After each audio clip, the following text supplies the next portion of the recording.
에베소서 5장 22절에서 33절까지입니다. 빛의 자녀로 살아가는 것, 성령 충만한 삶의 현장, 거기가 어디일까? 부부가 함께 살아가는 가정이라고 말하고 있습니다.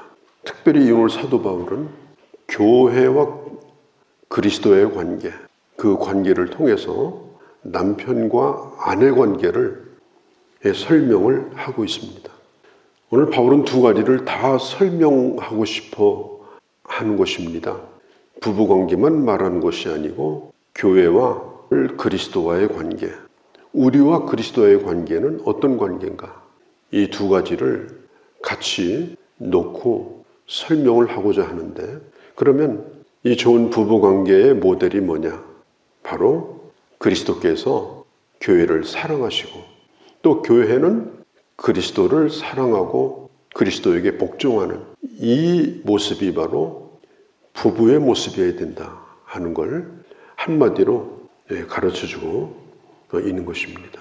그런 면에서 오늘 이 본문은 꼭 결혼한 사람에게만 필요한 말씀이 아니고 결혼하지 아니한 미혼자나 기혼자 모두에게 해당되는 말씀이다, 이렇게 볼 수가 있겠습니다. 하나님이 우리로 하여금 예수 그리스도의 사랑을 이 세상에 드러내는 가장 적합한 곳으로 생각하시고 하나님이 세우신 것이 뭐냐? 그게 바로 가정이에요. 성부, 성자, 성령 하나님의 하나됨, 천국이 뭔가, 이것을 보여주기를 원하셔서 주님이 가정을 세우신 것입니다. 그럼 오늘 이 남편과 아내에게 주님이 말씀하시는데 22절 그리고 24절에 보면 아내들은 자기 남편에게 복종하기를 주께 하듯 하라. 성경은 아주 담백하게 얘기합니다. 당신의 남편에게 복종하라. 어떻게 복종하느냐? 남편이 너무나 잘나서 리더십이 좋아서 그게 아니고 그리스도를 경외함으로 복종하라. 네가 주님을 경외하는 사람이라면, 하나님을 믿는 사람이라면, 주님을 예배하는 사람이라면 남편에게 그 마음으로 복종을 해야 된다. 군대에서 이 상급자의 권위를 절대적으로 인정해 줍니다. 그게 깨지면 군대가 아니죠. 오늘 여기서 말하는 이 복종이라는 말은 거의 그런 의미하고 똑같습니다. 하나님께서 가정이라고 하는 이 공동체를 만드셨을 때 아내는 남편에게 복종하는 위치에 두셨고, 그리고 남편은 아내를 사랑하는 위치에 두셨다, 설명하고 있는 거예요. 여자가 남자보다 열등해서 그런 것이냐, 힘이 모자라서 그런 것이냐, 지혜가 딸려서 그런 것이냐? 그렇지 않습니다. 하나님께서 그 가족의 머리로 남편을 두셨기 때문이에요. 이 세상의 모든 것에 다 질서가 있잖아요. 창조의 질서가 있잖아요.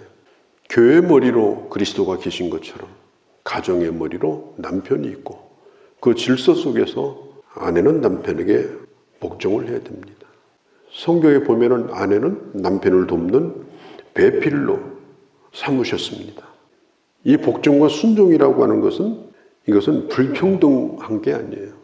가정이라고 하는 공동체를 통해서 성부, 성자, 성령 하나님, 성부 하나님이 성자 하나님보다 훨씬 더 월등하고 성자 예수 그리스도는 성부에 비해서 훨씬 모자라느냐? 그렇지 않습니다. 각 삼위가 계신데 성부, 성자, 성령은 그 능력과 그 권세와 그 모든 영광에 있어서 동일하십니다. 동등하십니다. 동등하신데 예수님은 빌립보서 2장에 보면 동등함을 취하지 아니하시고 자기를 낮춰 이 땅에 오셨고 그 성부께 순종을 했습니다. 그렇게 해서 삼위일체 하나님이 구속의 사역을 이루시는 거예요. 그렇게 해서 우주를 다스리시고 어마어마한 역사를 이루시는 거예요.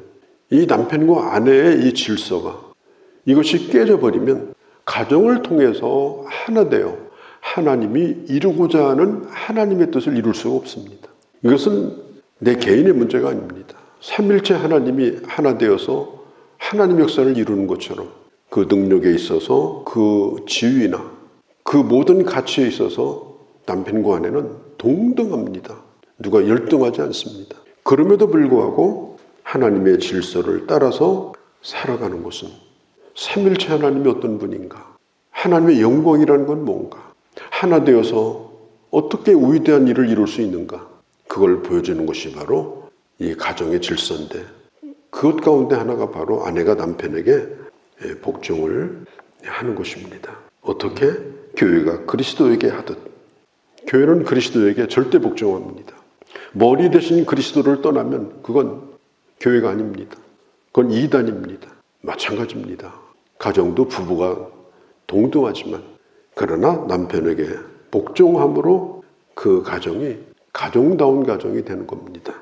그리고 그런 모습을 통해서 하나님이 어떤 분인가? 예수 그리스도가 하나님과 동등됨에도 불구하고 자기를 낮추고 하나님의 역사를 이뤘다는 것이 뭔가를 그런 남편과 그런 아내의 모습 속에서 발견할 수가 있는 거예요. 아내가 남편보다 훨씬 더 유능할 수가 있어요. 대체적으로 남편이 멍청합니다. 지혜로운 것은 아내가 지혜로울 때가 많습니다. 그러면 남편은 아내의 의견을 충분히 듣고 경청을 하되 그 책임은 누가 지느냐? 당신이 그러라고 했으니까 내가 이렇게 했는데 이게 꼴이 뭐냐? 이게 아니고 그 책임은 전적으로 남편이 져야 합니다. 지혜로운 아내는 남편이 올바른 결정을 할 수 있도록 도와줘야 합니다. 신앙이 없는 남편에 대해서도 마찬가지입니다. 아름다운 태도로 순종을 해야 됩니다. 우리가 베드로전서 3장 1절 이후에 보면은 그것에 대해서 잘 나와 있습니다. 믿음이 없는 남편일지라도 아내의 경건한 행실을 통해서 그 남편이 주님 앞에 돌아올 수 있도록 해라. 그 경건함을 남편이 알아주지 않는다 할지라도 주님의 말씀에 끝까지 순종하고자 하면 됩니다. 필경 그 남편이 죽을 때까지 예수 안 믿고 죽어도 할 수 없습니다. 그러면 평생토록 예수 믿지 않는 남편과 살면서 믿음을 지키며 산 것은 누가 갚아주느냐? 하나님의 상급이 반드시 있을 거예요. 그래서 그 상대가 어떻든지 간에 하나님의 사람은 하나님의 사람됨의 아름다움을 보여주면서 살아야 된다. 자, 25절에 보면은 남편들아 뭘 하라고 합니까? 사랑하라. 어떻게 사랑하라고 합니까? 그리스도께서 교회를 사랑하신 것처럼 하라. 이 남편의 리더십이, 남편의 머리됨이 권위의식 그리고 어떤 억압 이런 데서 나오면 안 된다는 거예요. 사랑함으로 나와야 된다. 남편이 아내를 사랑하는 모델로 그리스도께서 교회를 어떻게 사랑하셨는가, 그걸 오늘 성경은 말합니다. 남편은 아내의 유익을 위해서 그리스도가 교회를 위해서 자신을 주심처럼 자신을 주기를 주저하지 않아야 된다. 권위만 내세우고 희생하지 않으려고 하고 책임도 안 지고 이렇게 하는 것은 이것은 옳은 것이 아니다. 이것은 단순히 물질적인 필요뿐 아니라 정서적인 것, 신앙적인 것, 영적인 것까지 다 포함해서 남편은 1차적인 책임을 져야 된다. 물론 공동 책임이 있죠. 아내도 직업을 가질 수 있고 사회적 활동을 할 수 있습니다만은 그럼에도 불구하고 가정에 대한 모든 일의 1차적 책임은 남편에게 있다. 이게 뒤집어지지 않아야 돼요. 이 질서를 가정이 잘 지켜야 됩니다. 26절, 27절 자기 앞에서 영광스러운 교회, 그런 교회를 우리 주님이 만드셨다. 어떻게 함으로? 희생함으로. 어떻게 함으로? 자기를 주심으로. 어떻게 함으로? 자기를 낮춤으로. 우리가 주님을 만났을 때는 죄인 되었을 때 만났습니다. 병들었을 때 만났습니다. 우리가 연약할 때 만났습니다. 하나님 보시기에 그렇게 아름답지 못했습니다. 그런데 우리가 주님을 만나서 주님의 조금도 흠이 없고 점이 없는 그리스도의 신부가 되었습니다. 오늘 성경은 말하죠. 주름 잡힌 것이나 흠이 없는 우리로 만들어 주셨다. 머릿속부터 발끝까지 그렇게 만들어 주셨다. 우리를 최고의 신부로 만드신 거예요. 그리고 충분히 하나님의 나라의 영광을 나눠 가질 수 있는 그런 존재로 그런 수준까지 우리를 끌어올리셨습니다. 남편은 아내를 그렇게 만들라는 거예요. 그 아내가 어떤 모습으로 나를 만났든지 어떤 사람이었든지 간에 상관없이 그 남편을 만남으로 인생의 주름도 인생의 상처도 그 모든 허물과 연약함도 다 덮어주고 그리고 펴지고 그래서 점점점 아름다워서 가장 아름다운 그런 하나님의 사람으로 그렇게 되어지도록 해야 될 책임이 누구에게 있느냐?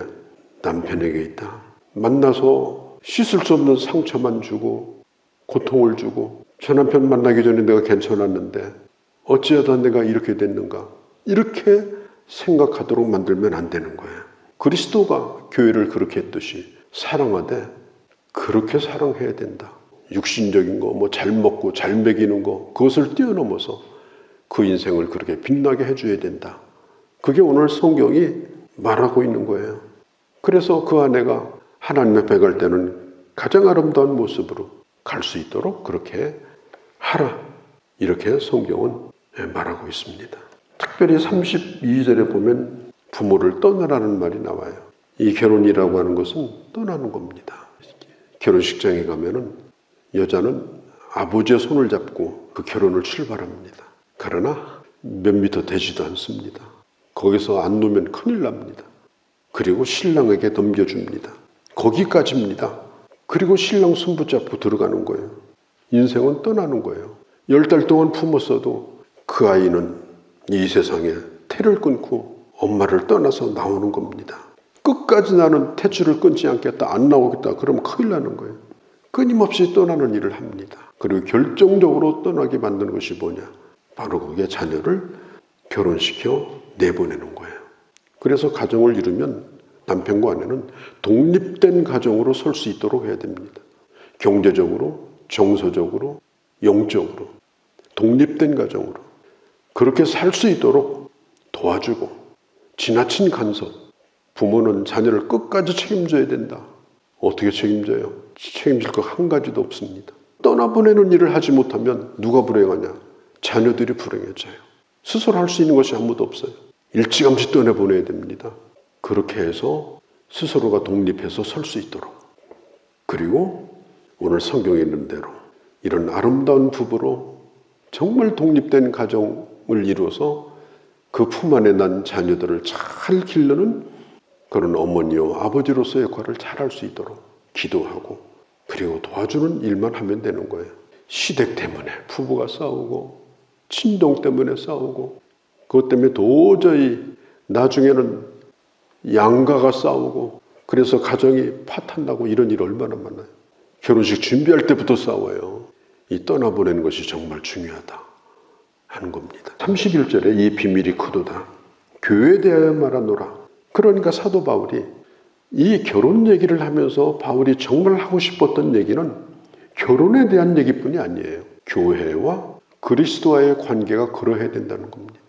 우리 신랑 되신 예수 그리스도는 그 사랑의 너비와 길이와 높이와 그 크기를 우리는 측량할 수 없을 정도로 어마어마한 사랑을 받았고 그가 우리에게 주실 유업과 그 능력과 그 영광스러움에 대하여 우리는 약속을 이미 다 받았습니다. 그러면 그리스도의 신부된 교회가 그리스도에게 어떻게 해야 되는가? 이걸 남편과 아내의 관계를 예를 들어서 지금 성경이 설명을 하고 있는 거예요. 그리고 남편과 아내는 교회와 그리스도와의 관계를 통해서 모름지기 이렇게 해야 된다라고 설명을 합니다. 마지막에 이렇게 결론을 짓죠.